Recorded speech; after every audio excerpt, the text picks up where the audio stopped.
Viewers welcome back to my channel is food నేను మీ శ్రీలేఖ.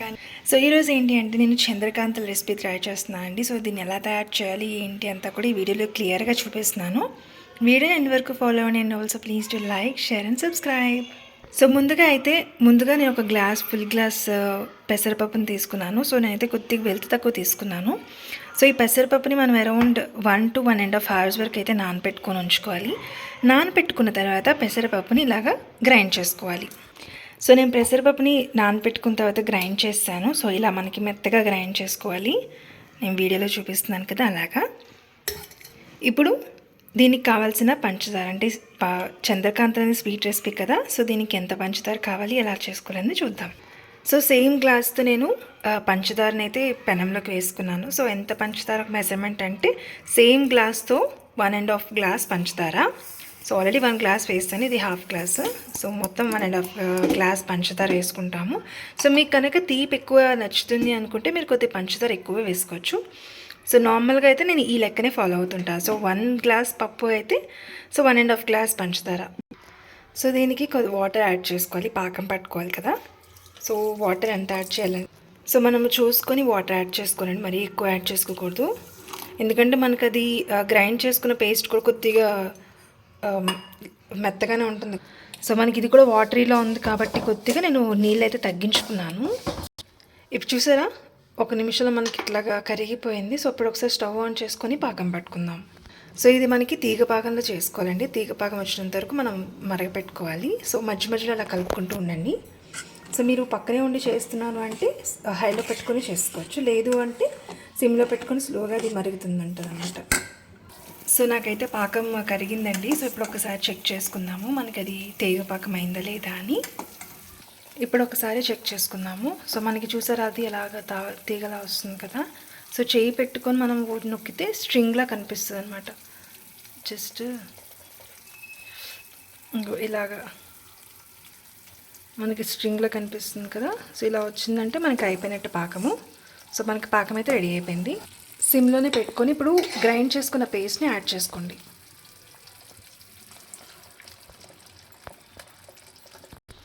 ఇలా బాగా మిక్స్ చేసుకోవాలి. సో ఇలా మిక్స్ చేసుకున్న తర్వాత అందులోనే ఇలాచీ పౌడర్ యాడ్ చేసుకోవాలి. సో అరౌండ్ నేను 1/2 teaspoon యాడ్ చేసుకుంటున్నాను. ఇప్పుడు బాగా మిక్స్ చేసుకొని పాకంలో దగ్గర పడాలి. సో మనకైతే ఇంత దగ్గర పడాలండి, దగ్గర పడినంతకు అలా కలుపుకుంటూ ఉండాలి.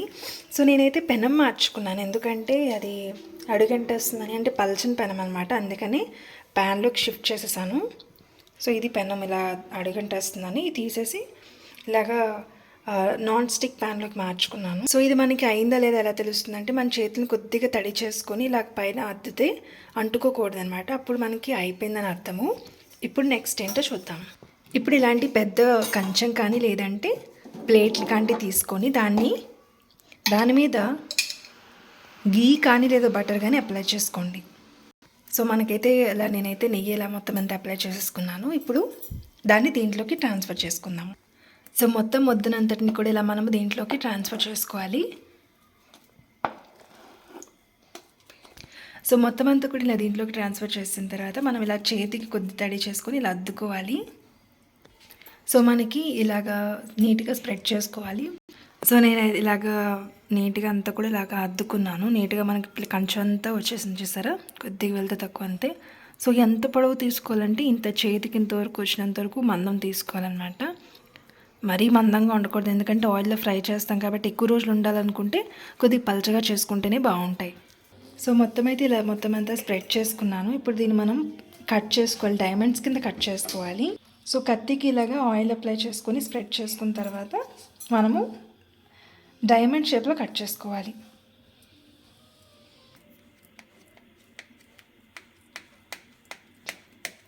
ఇలాగ నీట్గా కట్ చేసుకోవాలి డైమండ్ షేప్లో. నేను అన్నీ కట్ చేసుకొని చూపిస్తాను.